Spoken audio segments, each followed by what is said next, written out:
you need to remember they reached out to you because they had a reason to reach out to you. Yeah. They needed your home improvement product. They needed your boat. They needed that car. They needed legal services. They need whatever that is. They at least are researching it or looking around or leaned in some way, responded to that Facebook ad, responded to a Google search. And you can't forget that, because I think when you go to the sales thing without confidence and say, they need me, you're going to lose.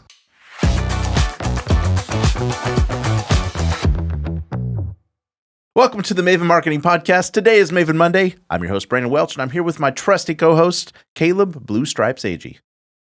It's a fancy blue striped shirt. Happy to be here. You just look official. You going to pitch something? You going for a job interview today or something? Yeah. Love it. Getting a big loan. That's good. That's good. Get me some while you're at it. Yeah. So this is the place where we answer your real-life marketing questions so you can eliminate waste in advertising, grow your business, and achieve the big dream. And speaking of eliminating waste in advertising, are leads any good if they don't turn into sales? No. No, says most people that we know right now. Yeah. And there's a trend. I'm sure you felt it. Leads are taking longer to turn into sales. And we wanted to dig into that problem today and just kind of overview it, give you some data as to what's happening, what to maybe expect next, and then also what you can do about it, most importantly. We have 5 points for you on what you can do about that. So. Yeah, and we're seeing lead volume being relatively similar in a lot of categories. Yes. So it in some of these cases, we're seeing lead volume's the same, but we're not closing, or we're not setting appointments, or things aren't leaving. Yeah, seeing this mostly, and we'll talk about this in a minute, seeing this mostly with people we work with that are really lead generation dependent versus maybe who have had more of an established brand. Yeah. Those are just more cantankerous. So talk about the psychology and what the data is saying about that. But Caleb, why in the heck are my leads turning into sales? Yeah, well, it all starts with the customer's appetite. You know, we are better than last year, but we're not completely back to the heyday of 2022, post-pandemic, all that, free money floating around and everybody's spending it and feeling really good. Yeah. We had a big dip for a while after that, and we're pulling up, but it's just not there yet. And so we found this quote from Ted Rossman. He's an analyst from Bankrate. He said, long story short, we're seeing a more cautious consumer. Consumer spending certainly isn't falling off a cliff, but we're seeing ample evidence that Americans are becoming more reluctant to make certain purchases, especially larger purchases and acquiring physical goods. Services spending has been more robust, perhaps still owing to pent-up demand that stacked up during the pandemic for things like traveling and dining out. Yes. So people are spending money, but they're being more cautious about where they put it. I think that's very evident. I think anybody we serve with just knows that to be true by looking around. One thing that stood out to me is that credit card debt is at an all-time high, over $1 trillion in America now. That's so fun and warm fuzzies. And we're just more aware of that. But even at even though that is true, the credit card situation is out of hand in America, it's still the credit usage is still kind of underperforming what analysts expected.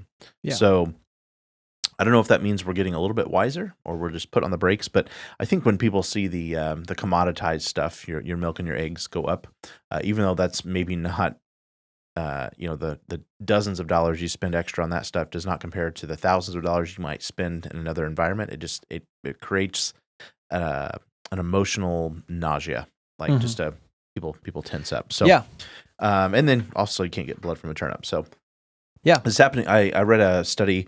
This is happening most with middle America. The lower income bracket is actually still splurging on things, comparative to their norms. But middle and upper middle are the ones that are squeezing in, and then your highest levels tend to keep spending, just doing what they were going to do. Yep. So we're basing a lot of this off of the confidence level in U.S. economic conditions report. And consumer optimism has reached its highest level in almost 2 years. That's good news. Great. That's coming out of basically the February data. And there are still more people pessimistic and still less people optimistic than January of 21. However, of 2020. However, it's pulled up quite a bit from last year. So the second thing I would highlight is pent-up demand from services and travelers still at play. While home improvement, things like vehicles, things like larger purchases that would be maybe longer-term things, those are the ones that are suffering. So we're still giving our money back to the vacations and the eating out and stuff like that. That's according to an index done by McKinsey ConsumerWise. Really great little read. We'll put the link in the comments. But basically it goes through every category, and it's like, hey, compared to normal, it's asking this consumer group, do you plan to spend more, less, or about the same? And some of the big highlights from that would be that, like I said, home improvement, things like gardening, home improvement are down. Cruises, for example, are up. Domestic flights, for example, are up, right? So you can just kind of see there is money being there, but that kind of leads me to point number 3. If you're not getting the money and they otherwise are leaning in with, by being a contact or becoming a lead at your company, I would suggest that you just aren't transferring enough confidence.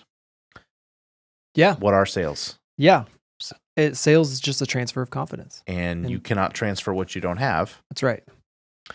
And if you aren't sure that this is the right time, or your price isn't the right price, or your product is the right value, or at least you're not articulating that to a customer in their language, then that's why you're losing. And so I think the needs are still the same. People still need home improvement products. I think talking about our professional service folks, they still need medical and legal. Yeah. We all definitely still need vehicles and things like that. It's just we aren't articulating their problems better than they can. And so it equals wait. Yeah. Yeah. They want to slow down and think about it. And I think if we can raise that confidence level, raise the trust that the customer has in us, absolutely, at the point of the sale or better before the point of the sale, then we're going to win all the way along. Yes. So got to transfer more confidence. And I was given the analogy of like, you remember when you were in college and you could eat like a whole pizza and a bag of popcorn, and a 2-liter Mountain Dew, and then you would, still be the same weight the next day. Oh yeah. Because your metabolism was killing it. And then now, suddenly you hit 30 and, even an extra piece of bread at dinner shows up next day on the scale. That is the analogy for the American salesperson. We have had a high metabolism, which is the high appetite of a consumer, showing up, and essentially salespeople, largely for the last 5 years, even before pandemic, have been allowed to be clerks, not salespeople.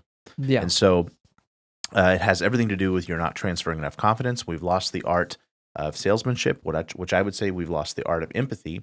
And so what you need to do instead of just saying, it's bad and it's going to be bad, is you need to work harder and you need to get better. And we have 5 ways we're going to talk about that today. Yeah, let's do it. Number 1, you need to ask better questions. Ask better questions.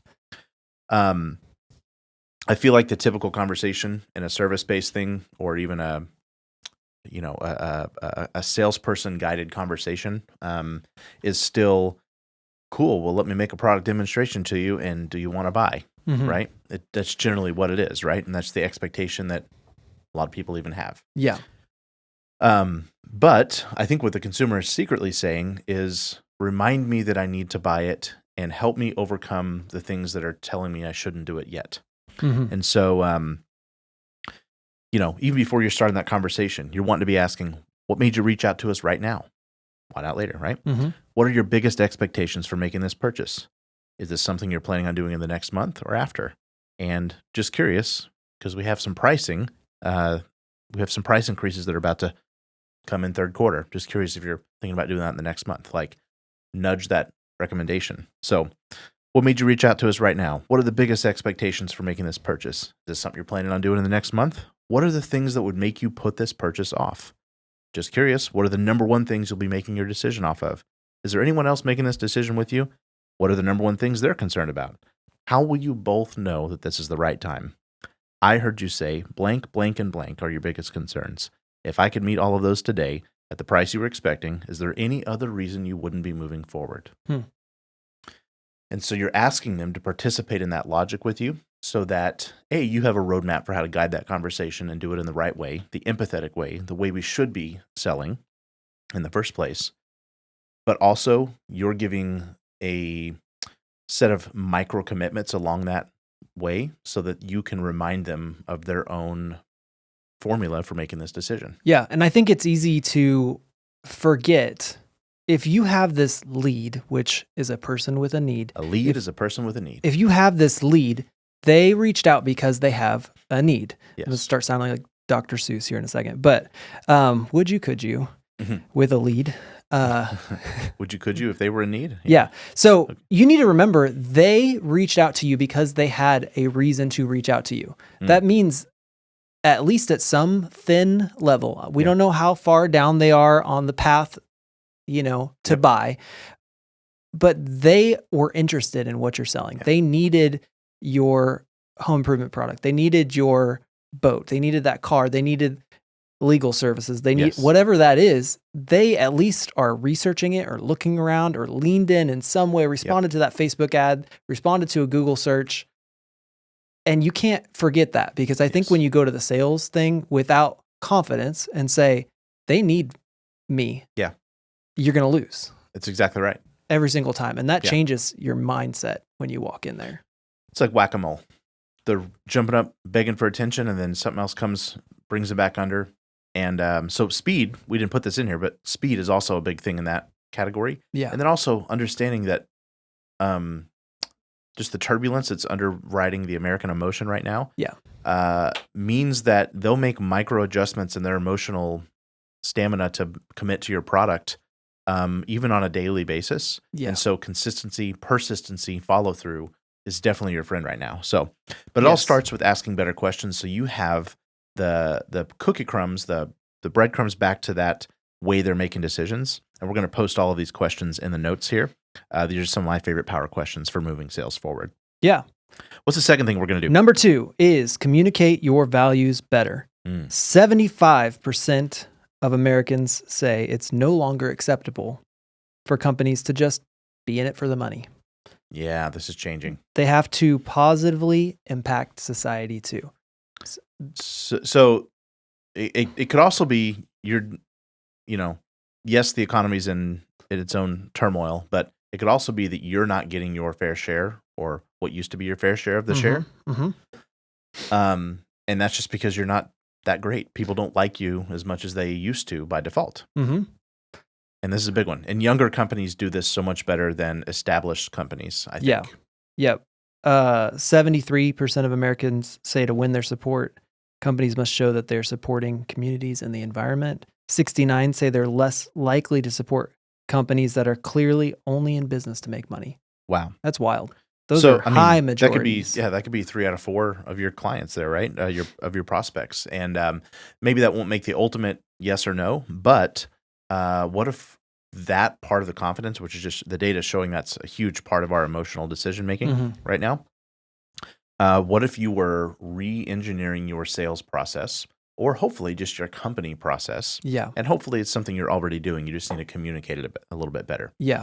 And so when you buy windows or roofs or solar from XYZ company, that's, you're helping build homes in Africa, or you're helping digging wells, or you're helping, the local community with the backpack program, or you're helping somebody do something bigger than just that sale.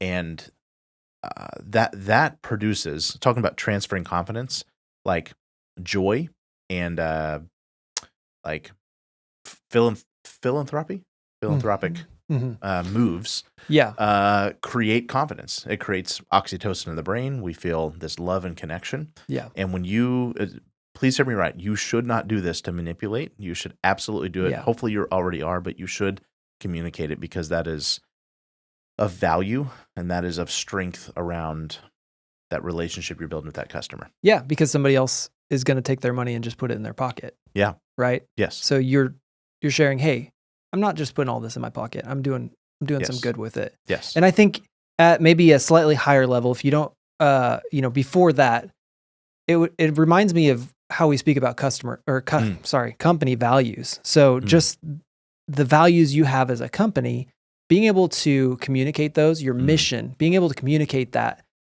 We talk about how we do that in our team meetings with our team all the time. We're speaking about our mission. Every week. And Nate said it last week on the podcast. He did. Yeah. So on demand.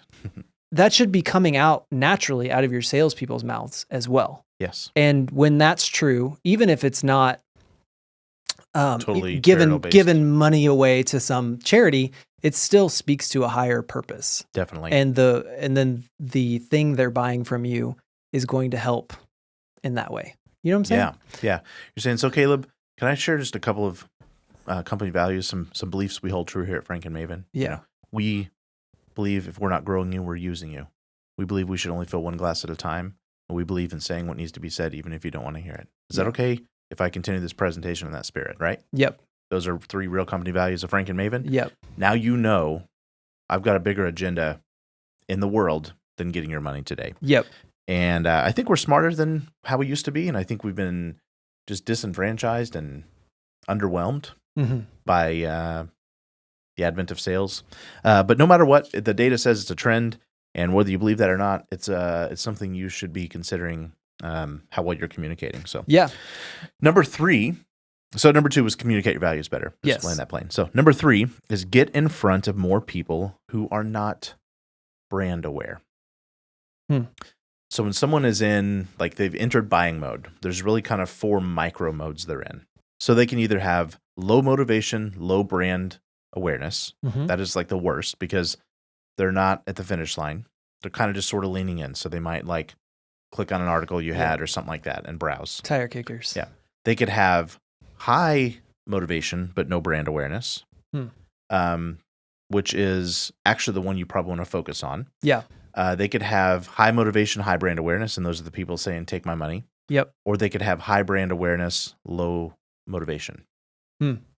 So, and those people we can't do a ton about because it's sort of a life thing. So if I put those into 4 quadrants, we know we want the high brand awareness, high motivation to buy today. But those are coming anyways. Yes. But I would suggest that if you are getting a lot of these maybe low motivation, low brand awareness people that are just kind of sort of curious, putting their toe in the water, you need to widen your net of the people you're talking to. Most of the people I'm hearing this issue from are very Facebook lead generation, Google lead generation, targeted list type advertisers. Yeah.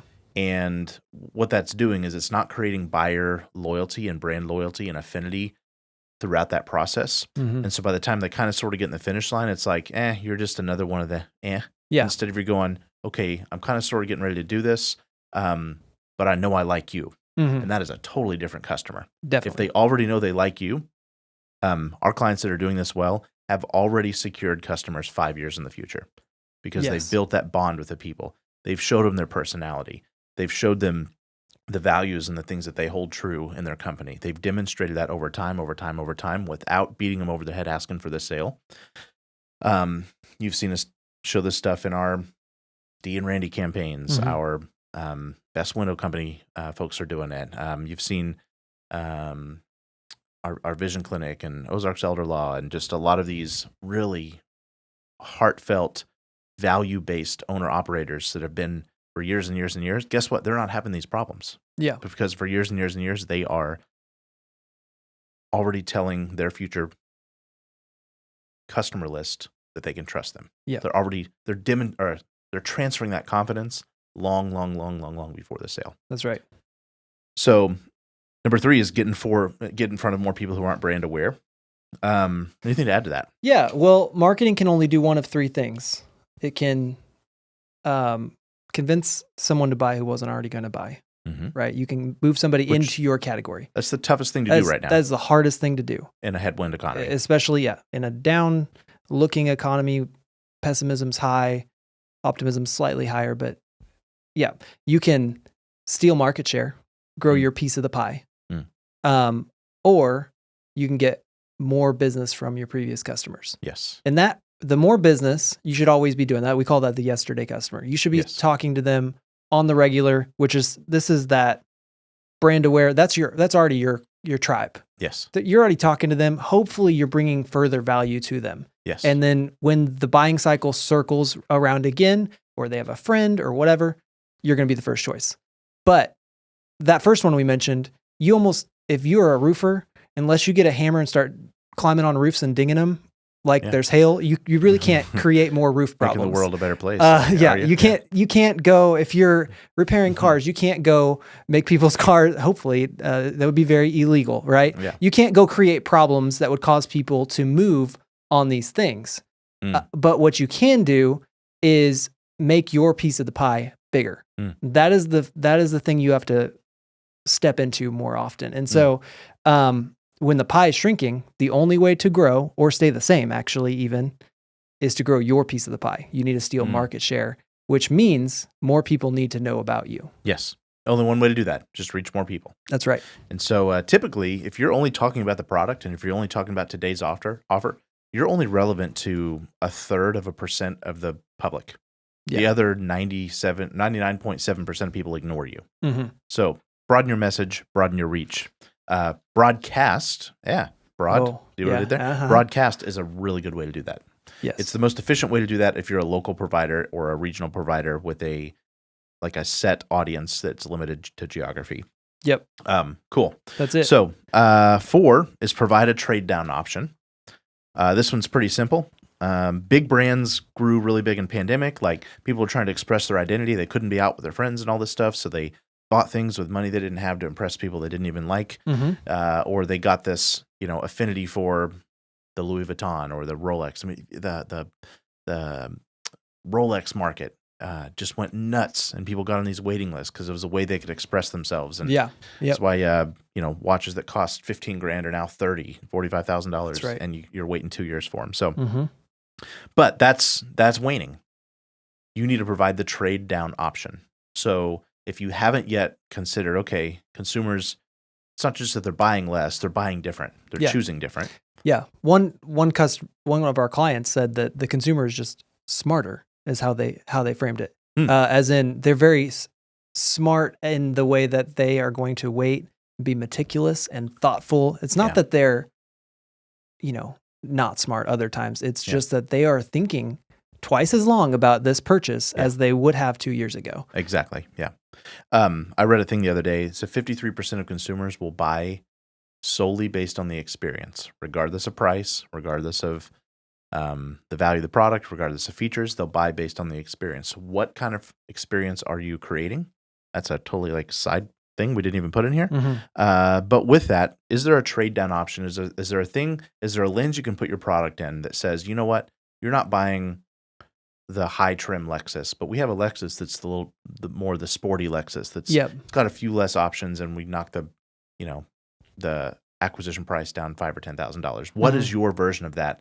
The sensible version of a still quality product. And I'm not saying charge less for your premium product. Please don't do that. Maybe even charge a little more so that it makes the middle option seem a little more sensible. Anchor high, offer a little bit lower. Yes, absolutely. So provide a trade down.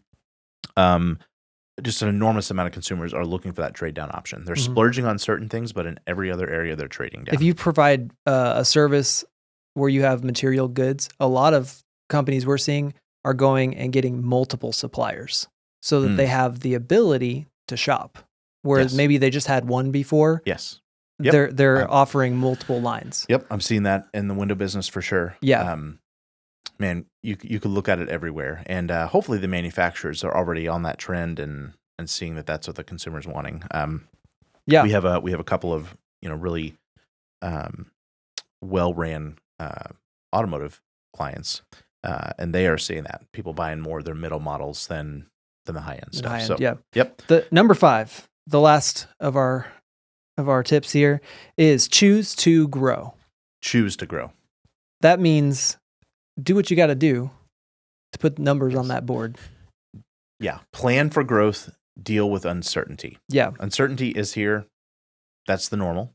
But you can't trade the option of growing for uncertainty. You can say, I'm going to manage uncertainty, but I'm going to choose to grow. Yeah. And what that looks like practically, you don't want the public to get any sense of fear from you. More importantly, you want the public to hear an abundance of good from you, because this is going to shift. It already is. But November will be a pivot point. If not then, it'll be sometime later, 6, 12, 18 months in the future. It's going to shift, and the news and the word on the street is going to be, it's time to buy again. And emotional confidence is going to be high. And if you were the one all along in alignment and in congruence with a good world, and a world where nothing to see here, business as usual, we love you, we're doing all the same things. I'm talking about your ad budgets. I'm talking about your messaging. I'm talking about all of the things that you would do if the sky was blue outside. Do those things, and then suddenly when the sky is blue, you'll be the one who skyrockets ahead of the people who are playing it safe and playing it small. Yep. And that already happened for us, by the way. Through the pandemic, we had some clients that did that really well. Yes. And we have some home improvement people, like that home improvement index is like -8%. People are saying, I'm spending less. That I'm planning to spend less. And we have clients that are still beating their last year numbers by 20, 30%. I think we had one say 40 in the 40s. Yes. Up, which is wild. And the last year numbers, by the way, were up a lot before the years before. So if you are planning to grow, if you go into this going, growth was not ever off the table, I'm just going to have to deal with it a little bit differently. My foot is on the gas pedal. I'm going to tell a good story. I'm going to ask better questions.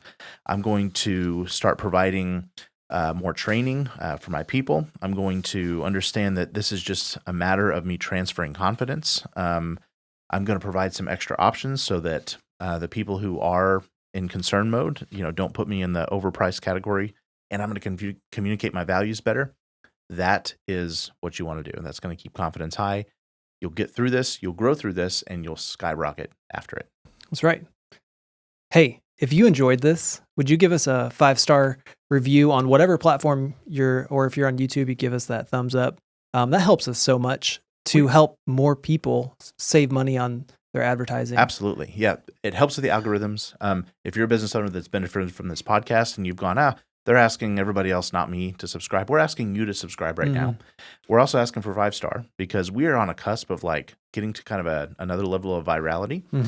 We're just over 11,000 subscribers, and we plan to take this to 100,000 territory in the next year or two. Bring it on. You can help with that. You can be part of that, and send your questions to MavenMonday at frankandmaven.com, and you'll get a bonus of us helping your business along. Yeah. You know what? We also have podcast t-shirts, and I will personally ship you one if you send us a question this week. Caleb's going to personally send you one. Yeah. Love it. It's a black shirt, so I'll autograph it in black ink, and you'll never know. I'm just kidding. Yeah.